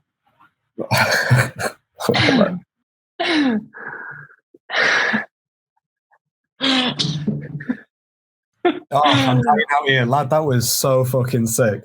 Lad, my cheeks are literally hurting, lad. I felt like I was going to be pissing him off, bro. But like everything he was saying, last one. Sorry. Especially pulling up that last board, and he went through everything. I was like, you don't got to do this, but if you, I know, I tried. I was waiting to like get it to go. All right, nice one, thank you. And even at the end, then I was like, oh god, thank you. But I mean, yeah, again, thank you very much for doing that, Pâté. If you're listening back, yeah, what do you say? Do you know what I mean? It's exactly the way we think, but obviously with brands and logos and stuff, and just that moment, it's everything we've already said. Yeah, I love it. I love the whole story is constant setbacks, constant setbacks. And, you know, even to the illustrations that he just showed towards the end, and he was saying that, you know, these guys sort of weaved him out of it, and it's just constant setbacks. But no matter what, he's always sticking true to the art that he wants to create. And, you know, it is very powerful. Can't believe some of the fucking clients he lost. Do you know what I mean? But like, again, he's just been undeniable in everything he's done, innit? Whether it was, you know what I mean, the adverse is which he faced at school, which is absolute bullshit. Obviously eating off that in a way, right? Letting that fuel you to be great, and you know, I think it's awesome. It makes me kick myself when I look at all that stuff, and it makes me also think that I went down the wrong path. Because I used to love, like, again, I like when he was saying about Garfield at the start, I was the same. Like I used to love The Simpsons, and I used to redraw them all with my nana, with my grandma, and Michael, to the point where they had to be perfect. You know, like they had to be. Like, I'd stress if they weren't absolutely perfect. And I had books, and I don't know where my nana put them. I'd love to see them again. I've been up in the past few years, and I looked for them all, but I think it was definitely but it was design. Obviously, I love design. Don't get it twisted, but I started talking about me a lot at the start, and I was like, just shut the fuck up. And then I wanted to talk about you because I know through COVID you went through a very similar situation where you started to illustrate a lot more, and the things you were doing then, you know, resemble what Pâté was doing. That, you know, very similar. And you found your own little style. And I remember you doing the COVID summer stuff, and you did like the towel, which was the mask, or the swimming pool, and there was the barbecue. There was loads of cool shit, and it translates so well. You know, we get boxed in sometimes to very simple graphic shapes, typography, and images, and our brains are working all over the place. And so it doesn't surprise me that you end up getting to this place where you feel like you can illustrate these ideas beautifully. It goes really hand in hand, doesn't it? Like for me, when I was doing that bit of play in the Panny D, it was literally I'd come up with a visual pun, or like a pun, and like just trying to get it down, scribble it down, and just put it out there as an idea. You know what I mean? And like not being too precious, but I think obviously, and there's an art in that, and I think there's a craft in that, and people who've got styles like Jean Julia and all them man them there. Obviously, it's not as cruddy as mine was, but it's a rough edge. Where obviously Pâté is a lot more refined. But I love how he said obviously he's always removing, but then he's always adding to but at the same time trying to do it in as an authentic way as possible. Because when you even looked at the mask that he did with the music notes, like it's quite detailed for something that graphic, you know. Like it's quite deep. That picks up on all the stitching and stuff like that. So the realism's there, but then it takes you to this like beautiful kind of like almost like cartoon-esque world. It's like you just put a filter on the real, you know, and you get this beautiful moment of discovery. Yeah, some of those details, like you said, the stitching on the mask just adds to it, and often we are stripping away, which is obviously what he's a master of. Yeah. But he must just add in the right details to finesse it. Yeah. Obviously, it's in balance to try and find it. I'd love to see his artboards. I'd love to see, you know. Said too much because we've been on this for a long time. But you know when, and you would have been through this recently on a project you've been working on. But you start sketching stuff in your notepad, and you're like, all right, that's fucking it. And then you open up your Mac, you open up Illustrator, and you're like, why the fuck can't I get it to work straight away? The sketch just always works so effortlessly, and then translating that to Illustrator can be quite tough sometimes because, like you said, it's that subtracting and adding and having that battle. How do you find that process? Sorry, say that last bit again. I was just messaging Patty saying thank you. Sorry. Fuck's sake, lad. I'm really sorry. I will never do that again. If I said the last bit again, you're not going to get it. So now I've got to say the whole fucking thing again. Right, I'm sorry, everyone listening. Do you know what I mean? Like, Michael's telling me off. I'm in the not. You know, tell me this again, please. Sorry. Okay, sorry. Okay, I'll let you off. So when you're sketching something in your notepad, sometimes the idea looks so obvious, like it's just going to work. Yeah. You open up Illustrator, and then you start translating it into graphics. Sometimes it's a struggle to get that to work straight away. Mm-hmm. Like, do you find that struggle? Yeah, I guess so. I mean, sometimes a scamp and a sketch can look. It has loads of artistic value at times, and so you can jib a line or cheat a line or something. I guess so. I mean, it's a fight, innit? I think it's all about that idea, isn't it? And then I think, like he said, there's more than one way to make an omelette. So I think once you've got the idea nailed on paper, executionally, it's the labor intense bit to make something work. Mm-hmm. But it doesn't always work. There's many things I've sketched and I fucking put it on thingy and yeah, it doesn't work, you know. I'm trying to think of something recently. It can be in your notebook, and that is the answer. And then you put it to the Mac, and trying to think what I've done recently. I mean, I can't really speak about that one I've been working on recently because I've finished the project. But it was that really, do you know what I mean? Because the sketch was great, and I showed you the sketch, and you was like, "Lad, that's it." And then I started playing with it, and it's been a fucking nightmare. Do you know what I mean? And it is that one before that as well. I don't know if we're talking about the same one. One of them rhymes with beers, and the other one rhymes with picology. Yeah. No, both of those that like the fucking like when you sketch those up and you send me the pictures on WhatsApp, I'm like, lad, that's it. And then like, to fucking craft those are a nightmare. But it is, and that's the thing that I guess that's what we're saying, and why you got to this point as well. It's like the difference between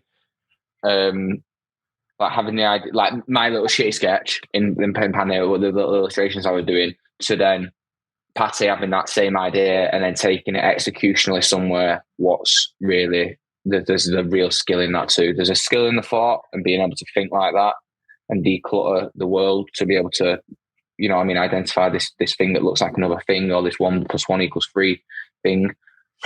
And then there's another thing, being able to execute that idea in your way, and unmistakably your way. Because arguably you can look at Pâté's work and, you know what I mean, it becomes unmistakably Pâté, you know what I mean? You look at Jean-Julien, you look at whoever, you know, it kind of becomes unmistakably them with whatever idea it may be. So you know what I mean? You could almost give 5 of them illustrators the same idea and you're going to get a different cut from it, right?